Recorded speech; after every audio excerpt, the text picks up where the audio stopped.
మీ కామెంట్లు నా సమాధాన కార్యక్రమానికి అన్నదాతలకు ఆత్మీయ స్వాగతం. ముందుగా Babu garu Syed Bhai update YouTube channel off చేసిండ్రు, రేట్ పెరిగింది, మళ్ళీ ఓపెన్ చేస్తారు. దీని రిప్లై కామెంట్ వచ్చింది నాగరాజు గారు. ఎవడన్నా రేట్స్ అనాలిసిస్ వీడియోస్ చేస్తే వాళ్ళ ఇంటికి వెళ్ళి కొడదాం. రేట్స్ పెరిగితే మనకే లాభం, లేకుంటే తగ్గితే మనకే నష్టం. మధ్యలో వీళ్ళు వచ్చి పెట్టుబడి డబుల్ చేస్తున్నారు, పైగా ప్రతి ప్రమోషన్ చేస్తున్నారు. వీళ్ళు చెప్పే ఫెర్టిలైజర్స్ అన్నీ పనికి మాలిన బ్రాండ్స్. ఏదో సమ్మర్లో పనిచేస్తాయో లేదో తెలియదు. ఇక్కడ నెంబర్ 1 బ్రాండ్లు కూడా కల్తీ అవుతున్నాయి. ఇంకా మీరంతా ప్రమోషన్ చేసే ఈ మందులు ఎలా పనిచేస్తాయి? ఈ మందులు ఎలా పనిచేస్తాయి అంటే వాడిన అన్నది మీరు అడగాలన్నా ఇంటర్వ్యూలు వస్తున్నాయి కదా. ఇక మనం మరొకటి పరిశీలిస్తే, అన్న ఎన్ని రోజులు రేట్స్ ఉంటాయి అన్న రెడ్డం చంద్ర గారు. అన్న ఇప్పుడు ధరలు పెరిగాయి, ఎన్ని రోజులు ఏమి అన్నది తర్వాత ఆలోచిద్దాం. ప్రస్తుతం అయితే ఇదిలో ఎంజాయ్ చేద్దాం. రేట్ ఇంక్రీజ్ అవ్వడానికి reason continue with July or not small analysis. రేట్ల ప్రధాన కారణం అన్న ధరలు తగ్గడంతో అనుకూల టమాటా మామిడి రావడం లేదు. తోటలో అయితే చాలా కాయలు ఉన్నాయి, కానీ రేట్లు పెరిగిందని చెప్పి తోటలో వదిలేసిన కాయలు మాటకు వస్తే మాత్రం మళ్ళీ మనం ఇబ్బందులు పడాల్సిందే. ఇక మనం మరొకటి పరిశీలిస్తే, జూలై 600 యూజర్ గారు. ఇక రెడ్డి గారు, జోహార్ వైఎస్ఆర్. అన్న గతించిన నాయకులు వాళ్ళు ఏ పార్టీ చెందిన వాళ్ళైనా మన వాళ్ళే. వైఎస్ఆర్ కానీ, అన్న ఎన్టీ రామారావు కానీ, పివి నరసింహారావు కానీ, ప్రకాశం పంతులు గారు కానివ్వండి, చివరి నాదెండ్ల భాస్కర్ గారు కానివ్వండి, అందరూ మన నాయకులే. కానీ బతుకున్న నాయకుల స్లోగన్స్ మనకొద్దు, అవి రాజకీయాలు అయిపోతాయి. జూలై నెలలో నీకు 1000 రూపాయలు వస్తాయి. ఈయన కర్ణాటక నుంచి అన్నదాత కామెంట్ పెట్టారు. జూలై నెలలో 1000 రూపాయలు వెళ్ళే ఛాన్స్ ఉంది అని చెప్పి దీని 2 రిప్లై కామెంట్లు వచ్చాయి. అది చదివే ముందు, అన్న మా రైతులందరి పొలంలో మొలకలు వచ్చాయి. సాంబశివ గారు 15 కేజీల 30 కేజీల. అన్న మదనపల్లి 15 కేజీలు, అంగళ్ళు 25 కేజీలు. జూలైలో 1000 రూపాయలు వెళ్ళే ఛాన్స్ ఎక్కువగా ఉందన్న రాజేంద్ర గారి కామెంటుకు నిన్న మొన్న చెప్పేది ఈ మాట. మురళి గారు, వాస్తవమే కదా, చాలు స్వామి, ఇలాంటి వేస్ట్ మాటలు వద్దు, 1000 రూపాయలు వెళ్ళే ఛాన్స్ లేవు అని నాగరాజు గారు. ఇదైతే కరెక్ట్. నిన్న మొన్న చెప్పచ్చు కదా ఈ మాట. ధరలు పెరిగినాక జూలైలో 1000 రూపాయలు వెళ్ళే ఛాన్స్ ఎక్కువగా ఉంది అని ఇలా చెప్తారు రాజేంద్ర గారు. ఇక మనం మరొకటి పరిశీలిస్తే, అజయ్ గారు, సయ్యద్ అన్న గారు ధన్యవాదములు మీకు. ఫార్మింగ్తో ప్రాణం మనం పోగొట్టుకున్న ఫార్మర్స్ని మీరు ఇంకా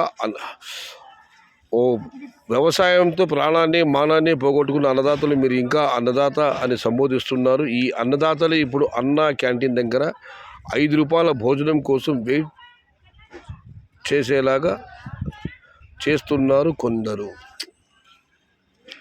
అన్నం పెట్టే అన్నదాత 5 రూపాయల భోజనం కోసం అన్న క్యాంటీన్ దగ్గర. సో సాడ్, చాలా బాధగా ఉంది సోదరా మీ కామెంట్.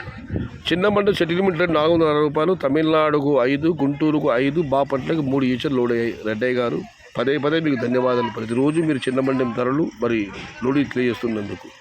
ఇక జగన్రెడ్డి గారు, రేట్స్ పెరుగుతాయని యూట్యూబ్ వాళ్ళు డైలీ సోదు చెబుతారు చూడు సయ్యద్ షాతాజ్ అన్న. ఇప్పుడు ధరలు పెరిగాయి కాబట్టి ఇంకా ధరలు పెరిగే అవకాశం ఉందంటూ యూట్యూబ్ వాళ్ళు తమ ఛానల్ వదలగొడతారని ఆయన కామెంట్ పెట్టారు. ఆ వర్గంలో నేనైతే లేను. ఇంకా మనం మరొకటి పరిశీలిస్తే, 410 టుడే ఎస్ఎల్వి. సయ్యద్ బాషా గారు, ఒంట్లో బాగాలేదా, వాయిస్ చాలా నీరసంగా ఉంది. మారుతి కృష్ణ గారు, లేదన్నా ఉదయం అంగల్ నుంచి వెళ్ళేసరికి ఆలస్యమైంది, ఆలస్యంగా నిద్ర లేచాను, దానివల్ల నీరసంగా మీకు అనిపించింది. హాయ్ అన్న, మదనపల్లి ఏరియా క్వాలిటీ టమోటా ఇంకా ఎన్ని రోజులు వస్తాయి? వెంకటేష్ గారు, అన్న ఇంకా ఈ జూలై నెల పూర్తిగా వస్తాయన్న, తగ్గే ప్రసక్తే లేదు. క్వాలిటీ కాయలు మాత్రం. టోటల్ వెజిటేబుల్స్ గురించి మాట్లాడే ఛానల్ ఉండకూడదు. MR2 గారు, మరి సమాచారం ఎలా తెలుస్తుంది బ్రో? రామసముద్రం మనోజ్ గారు, మదనపల్లి టమోటా మార్కెట్లో పవర్ ఆఫ్ సీడ్ ప్లాంటేషన్ చేయకండి అని బోర్డు పెట్టారంట, ఇది నిజమా కాదా?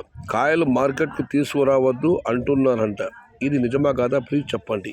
కాయలు తీసుకురావద్దని ఏ మండి వాళ్ళు కూడా చెప్పరున్నా దాని తర్వాత దానికి అమ్ముతారు. మండి వాళ్ళు ఎవరు కూడా వద్దని చెప్పరు. అయితే ప్లాంటేషన్ పవర్ ఆఫ్ ప్లాంటేషన్ చేయకండి అని బోర్డు పెట్టాలి, నాకు తెలియదు. రేపు కనుక్కొని మీకు తెలియజేస్తాను. అయితే మండి వాళ్ళు మాత్రం పవర్ ఆఫ్ టమాటో అంటే మనకు తీసుకురావద్దని మాత్రం చెప్పరు. ఇది వాస్తవం. బంగినపల్లి మ్యాంగో ప్రైస్ చెప్పండి. బంగినపల్లి మామిడి పండు రంగు మెట్టింది, కుక్కు చిలకి ముట్టని జామ పండు కోటకొచ్చింది. జై గారు సారీ బ్రో, 2 days బ్యాక్ ఒక హెడ్ మాస్టర్ 400 బాక్స్ అంగళ్ళకి తీసుకొచ్చాడు. వాళ్ళ స్టూడెంట్ మీరు ప్లాంటేషన్ పెట్టడం వల్ల మాకు లాస్ సార్ అంటే మీరు ఆపేయండి మేము చేస్తామంటున్నారు. అంటే ఎంప్లాయీస్ మేము ఆపమని చెబుతున్నారు. దీనికి రిప్లై కామెంట్ వచ్చింది. అలాంటప్పుడు ఆ హెడ్ మాస్టర్ జాబ్ రిజైన్ చేసి మళ్ళీ ఫార్మింగ్ చెయ్యాలి అని హరికృష్ణారెడ్డి గారు అడిగారు. దాదాపు అలా అడుగుతున్నారు, జూలైలో నా తోట కట్టి ముందు ధరలు ఎలా ఉంటాయన్నా అని. Wait and see bro. కాయలు పెరగకపోతే, అనంతపురం కాయలు తొందరగా రాకపోతే ధరలకు వచ్చిన ఇబ్బంది లేదు. అన్నా రేట్ డౌన్ కాబట్టి కాయలు కోయలేదు, అందుకే ఈరోజు నిన్న రేట్స్ పెరిగాయి, మళ్ళీ రేపటి నుంచి మామూలే. చరణ్ గారు అన్న ఆగస్టులో టమోటా రేట్స్ ఎలా ఉంటాయి భయ్యా? ఓ sorry bro, wait and see. ఇక మంజురెడ్డి గారు అన్న ఎవరు చేసే పని వారు చేయాలి, గురం చేసే పని గురం చేయాలి. ఇక మీకు తెలిసింది ఈ సాఫ్ట్వేర్ వాళ్ళు, టీచర్లు, లంచాలు తినే కరెంట్ డిపార్ట్మెంట్ వాళ్ళు టమోటా పండించడం ఆపండి, లేకపోతే నాలాంటి సామాన్య రైతులు చనిపోవటం. దయచేసి రైతును బతకనివ్వండి, దేవుడు మీకు ఇచ్చిన పనిని మీరు చేసుకోండి. జై కిసాన్. దీనికి రిప్లై కామెంట్ 4 వచ్చాయి. ముందుగా శివకుమార్ గారు వాళ్ళు మారాలన్నా వాళ్ళకు ఉన్న డబ్బు ఎక్కడ పెట్టాలో అర్థం కాక టమోటా మీద పడ్డారు. మనం బ్రతుకు తెరువు కోసం టమోటా పెడితే వాళ్ళు మేము రైతులమే అనే గొప్పలుగా చేస్తున్నారు. వాళ్ళేమో కూలీల దగ్గర పనులు చేపిస్తూ కాళ్ళ మీద కాళ్ళు వేసి కూర్చుంటారు. నిజమైన రైతు కూలీలతో పాటు పనిచేస్తాడు. అది మనకు వాళ్ళకి ఉన్న తేడా. వాళ్ళకు ఒక పంట పోతే 2 నెలల 3 నెలల జీతం, మనకు ఒక పంట పోతే 12 నెలల జీతం కాదు, 12 నెలల కష్టం. కాబట్టి వ్యవసాయ రంగం బాగుపడినట్టే. ఇక శివ గారు వీళ్ళందరూ వచ్చి టమోటా పంటలు పెట్టి కూలీ రేట్స్ భారీగా పెంచారు. ఒక కూలీ రేట్స్ తెల్లారి 7 నుంచి 2 వరకు 550 రూపాయలు చేశారు. ఇక ఎంఆర్ గారు యూట్యూబర్స్ మొత్తం అందరూ ఛానల్స్ క్లోజ్ చేస్తే అప్పుడు సరిపోతాయి, అంతవరకు సేమ్ ప్రాబ్లం. ఇక వేణుగారైతే మందులు అమ్మేటోడు టమోటా మండి వాళ్ళు టమోటా ఎక్కువగా చేసి రైతులను ఈశ్వర. హలో సోదరా, మన సోమల టమోటా మార్కెట్లో సోమవారం ధర పెరిగింది. 15 కిలో బాక్స్ 230 రూపాయలు టాప్. జగన్మోహన్ గారు ఇది ఈరోజు మీ కామెంట్లు నా సమాధాన కార్యక్రమం. ఇప్పుడే 2 రోజులు ధరలు పెరిగాయి. అప్పుడే ఒక ఆయన 1000 రూపాయలు కామెంట్ పెట్టారు. మరొక ఆయన అయితే ఈ ధరలు ఇంకా 2 రోజులు అడుగుతున్నారు. అన్న ఎనాలిసిస్ వద్దు, ఏమీ వద్దు, టమోటా పరిస్థితి ఏం అర్థం కావడం లేదు. ఇంకో ఆయన కామెంట్ పెట్టారు, ధరలు లేక రైతులు టమోటాలు కోయలేదు, రేపటి నుంచి మళ్ళీ మామూలేని. ఏదేమైనా పరిస్థితులు మార్పు రావాలని, ఈ ధరలు ఇలా కొనసాగాలని, టమోటా పంట అన్నదాత ఇంట సిరులు కురిపించాలని. మరొక విషయం, సాఫ్ట్వేర్ వాళ్ళు టీచర్లు వేస్తున్నారు అంటున్నారు. అది మనం ఆపలేమన్నా. మనిషి ఆశాజీవి, ఎవరైనా చేయగలరు, ఎవరి అదృష్టం వాళ్ళది. కాకపోతే నిజమైన రైతు నష్టపోతున్నారు అన్నది వాస్తవము. కానీ రైతులు కూడా 2 ఎకరాలు 3 ఎకరాలు చేసేవాళ్ళు 10-15 ఎకరాలు కూడా వేస్తున్నారు పెద్ద పెద్ద రైతులు. అది కూడా మనం ఆలోచించాలి. ఇది ఈరోజు మీ కామెంట్లో నా సమాధానం కార్యక్రమం.